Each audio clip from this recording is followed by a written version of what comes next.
Bismillahirrahmanirrahim.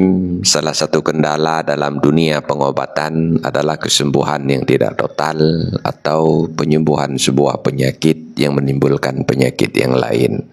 Rasulullah SAW mengajarkan sebuah doa agar kita mendapatkan kesembuhan yang sempurna dan tidak menimbulkan penyakit lain sama sekali. Doanya adalah Allahumma rabban nas azhibil ba'sa Ishfi anta syafi la shifaa illa shifauk shifaan la yughadiru saqama.